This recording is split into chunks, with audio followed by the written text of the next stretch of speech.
right, we have Eva's image here. You're at ISO 1000, 28 millimeters, f10 at 1/10 of a second. Those are kind of surprising settings as I look at them.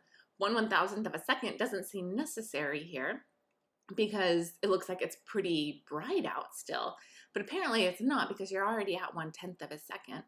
You want that f10, I'm sure you played with that in order to get everything in focus because everything that you've included, like every aspect of this image, is very important to your intent. So you want the most depth of field here.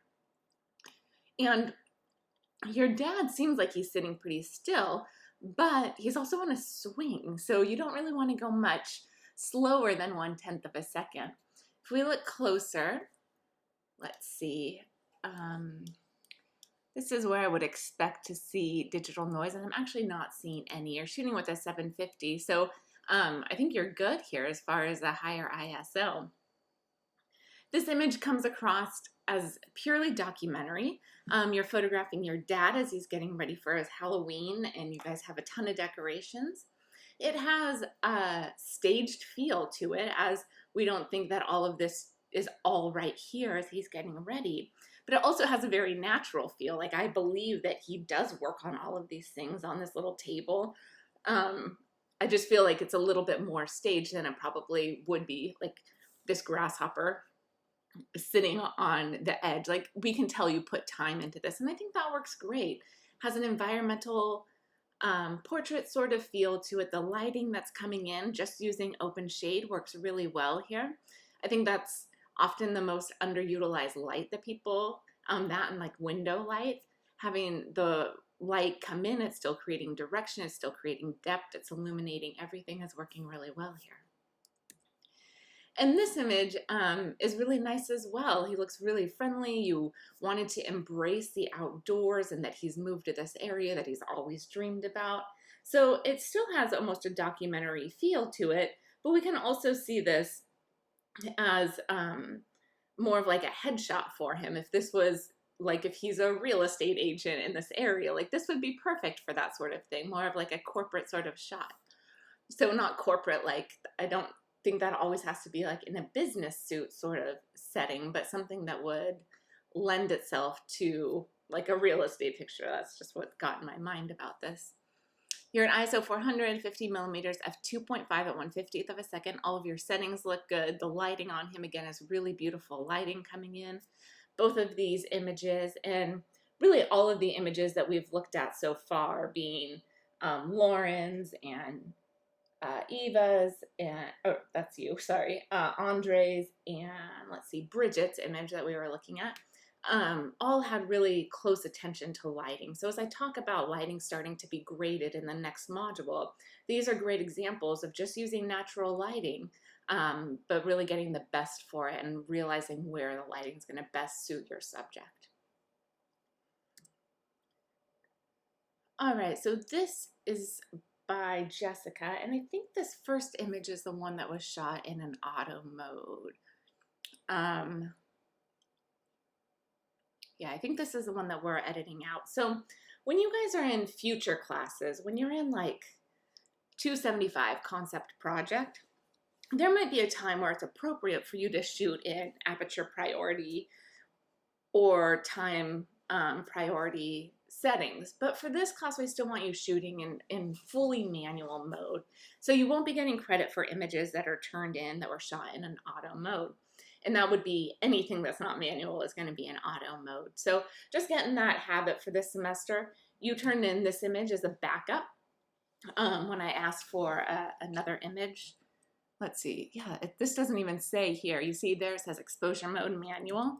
It just disappears, but I know it said auto when I looked at it first in Bridge the other day. So here we have an image of your son. It looks like he's like maybe at a baseball field and he's looking through the chain link fence at us. And this is really sweet. It's very like just documenting your child as they're playing, right? It has a great feel to it. The lighting in this image is really lacking. He's backlit, kind of above and backlit. So the lighting on his face is not great. So you're going to need to work on that. You need to either adjust that by bringing in strobes and flashing his face, or by bringing in a reflector. There's tons of light coming in from behind him. So just by bringing in a simple reflector, and I hope that you guys have like round reflectors, round gold, silver, white, black, all these options. But if you don't, in this situation, you could just bring poster board and have it bounce back enough light to really brighten up his face and allow us to get in there and see him. Even in this image, that really harsh light isn't really working that well for this image. So choosing your time of day and the quality of light is important. Here again, we have that really harsh light coming down on your son, and it's creating kind of weird shadows and highlights. So there's just a highlight on the end of his nose, and the rest of his face falls into shadow. That's not the best lighting. And you can work in mid-daylight. Maybe you just have him laying down and looking up, and you're kind of up in a tree or up on the roof and looking down at him. Then you can embrace that lighting in a different way.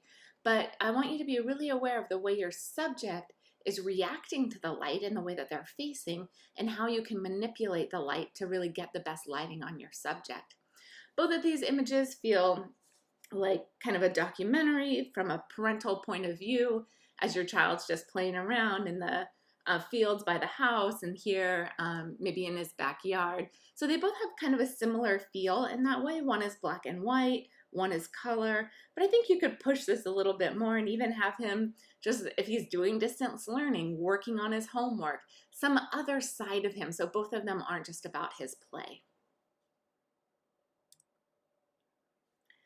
All right, these two images are by Miguel, and we're seeing your girlfriend again. It seems like we're going to see a lot of her this semester, which is just normally would not be fine, but it's just fine with this COVID situation. You're at ISO 500, 50 millimeters, f4.1, f1.4 at 1/200th of a second. So those settings work well to have the back of her blurred out. We're just looking at the reflection of her. If we look a little bit closer, we can see that digital noise. So as you'll hear, someone had an image where it was at 1,000 and we didn't see any digital noise. And now here we're starting to see some of that digital noise, and you're shooting at ISO 500. So it's really a variant on the camera. But here it looks like we're getting a little bit of that digital noise. And it also sometimes can be like place to place in the way the light's hitting or something. But in this image, oops, you can see it on her arm some, you can see it on her neck. So it's something for you to be aware of and want to pull down from that. Because you could shoot this at ISO 250 at 1/100th of a second and still be totally fine as far as no camera shake or anything. So that's what I would recommend here. We always, like, my goal is always to keep the ISO below 400 or 400 and below. All right, so this feels more like a documentary sort of image as she's in the house, she's getting ready, she's looking in the mirror, putting on her makeup. The framing is kind of different, right? So it seems like we don't want to cut into her head, so you don't want to come down anymore, but then there's a lot of negative space around her here. So I wonder if you could just change your angle of view to utilize less negative space up above her head, because this feels like a lot of wasted space. We don't want to crop into any of this. All of the jewelry and makeup is really essential to our understanding of her.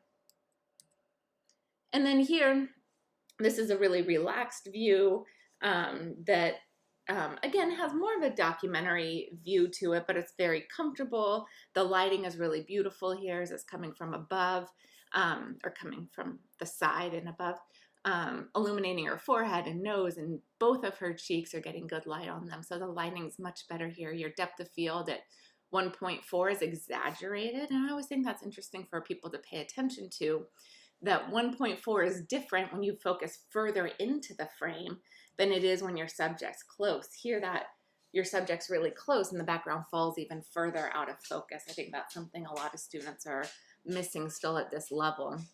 Really nice close-up, comfortable image, beautiful light, and her arm reaching forward and her eye contact make us feel like this is a very intimate, personal image.